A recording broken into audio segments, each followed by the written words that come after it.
How's it going, everyone? Nate Rathman here from Spiritual Stewardship, and today I'm making a video on shadow work. Shadow work is a fantastic tool for gaining insight into unincorporated parts of the self. So, this is not for the faint of heart. Anytime that we start doing shadow work, it can be very difficult because, at its essence, what shadow work is examining parts of yourself that maybe you're not aware are not aware of the fact that they're not acknowledged wholly by you. So, like a great example, this is something that comes up for me is that if I see other people being angry or really aggressive, I get very triggered. Like it's upsetting. I might have those feelings come up in me, but it's a moment for me to pause outside of the situation and to look into myself and say, what's going on? Why was that so frustrating for me?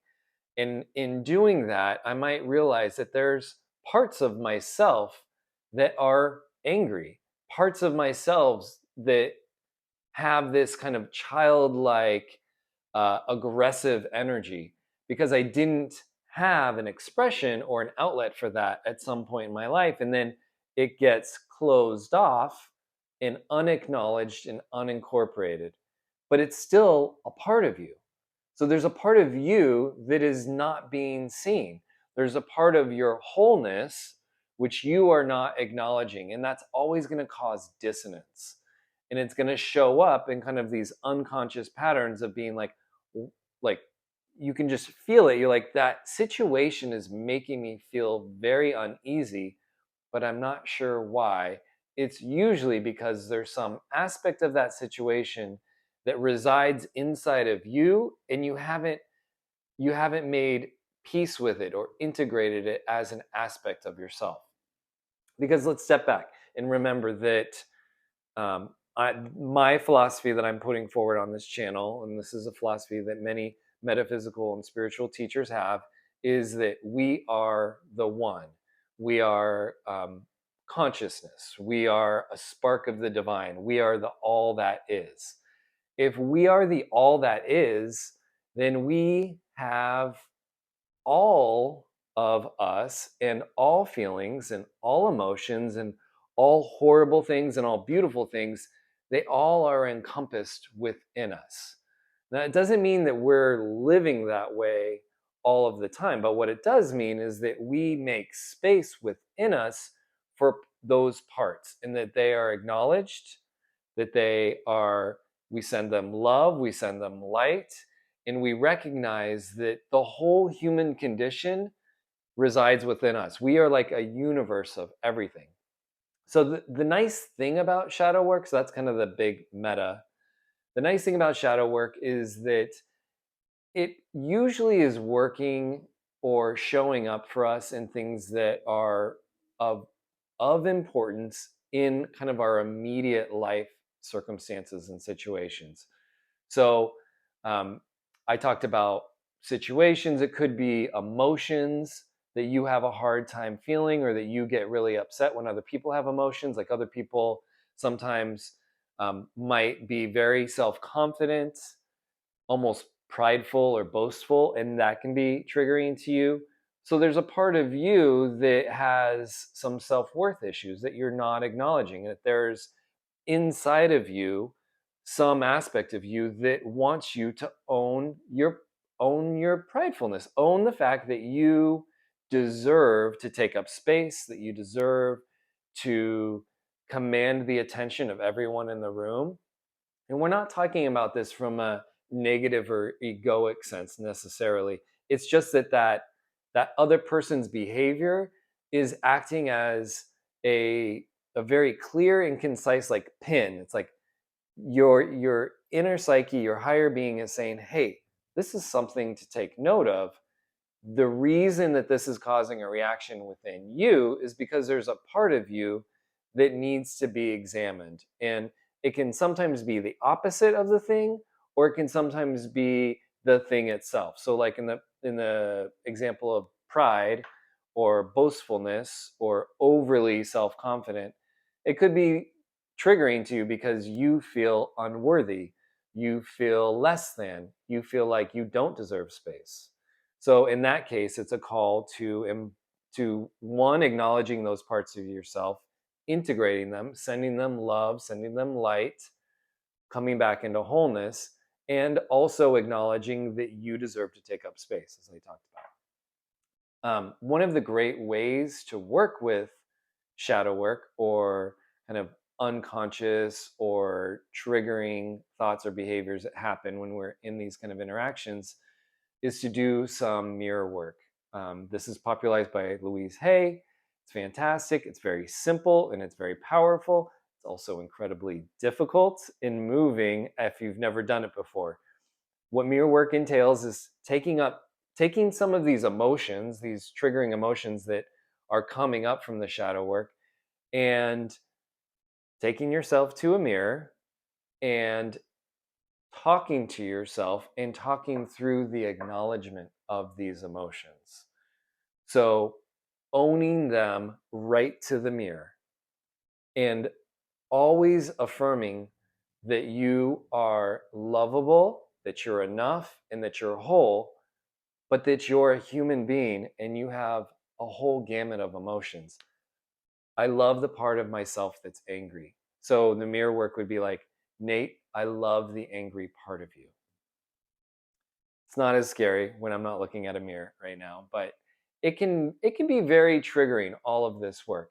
But what I like to think about things that are like hard or triggering is that they're really just that those are euphemisms or misidentifying things that are powerful. These are powerful tools of transformation.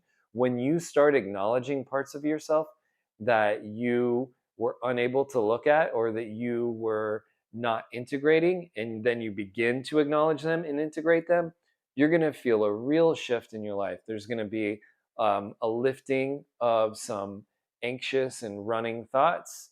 There's going to be an embodiment of wholeness and empowerment.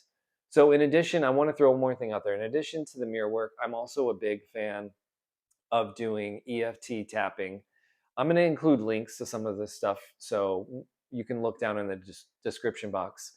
Brad Yates is a tapper. He's fantastic. He's one of my favorite tappers out there. You can find many videos walking you through the points of tapping, which is like the karate chop tap to do the setup, and then you move through these different points to do the actual tapping with certain phrases or sentences that you're saying. And the nice thing about the videos is that they'll walk you right through exactly what to say. There is a really big opportunity to take some of the things coming up in the shadow work and incorporate mirror work and tapping. When you bring those two things together, and that really is just following a tapping video or tapping prompts while looking or gazing deeply into your eyes in the mirror, and finding a video or a tapping thing that's related to the feeling that is coming up. So you can find videos on anger, you can find videos on self-worth or unworthiness. You can find all sorts of tapping videos that you can use probably specifically for the emotion that you might have identified through that shadow work. So all of this is to say that shadow work is a fantastic way of finding the unincorporated parts of yourself, the parts of yourself that felt too big, too ugly, too hard to look at, and that you were like closing off into a little box. Once we start unpacking that stuff and then we're able to kind of look at it, we can use some of these tools to help reintegrate them. And the ultimate goal here is to bring us back into wholeness and alignment so that all parts of ourselves are fully incorporated and that are deserving of the space within us. Because when we realize that we are everything, we have to really own all of that in order to get the power from that statement. So, owning all of the disowned parts of ourselves will actually bring you more power, more alignment that will translate into more confidence, likability, You will feel more comfortable in your skin. Other people will notice the difference in your energy. And ultimately, things out there in the world that you're trying to draw into you will start moving towards you more seamlessly with less struggle because you are no longer split. There are no longer parts of you that are disowned or unincorporated. You're coming into alignment. And when you start to come into alignment and your energy comes into alignment, then the universe can't help but bring you more of what you are. And that means you can start setting intentions for things to manifest in your life, and without the split energy, those things are going to start showing up in much more rapid fashion. And life is going to start unfolding in kind of a fun and serendipitous sort of way. Then it won't feel as heavy or anxiety provoking or maybe depression inducing as it does when there are parts of ourselves that we're just too afraid to look at. So, tall order today, talking about shadow work, but I hope you give it a chance. So start small. Just start with the next thing that happens in your life where you really feel triggered. You feel like feelings that are coming up, and then just take a moment later after those feelings have come up and kind of sit down and say, "Man, what was that all about?" And then just think about the stuff I've talked about in this video. Start unpacking it and start working with those emotions and see if you can bring them back into alignment and back into wholeness with yourself, because ultimately that's going to give you so much relief, and that situation in the future isn't going to be nearly as triggering. Perhaps you won't even notice it as a situation. Okay, hope you all have a good day. Hope you enjoyed the video. Talk to you later.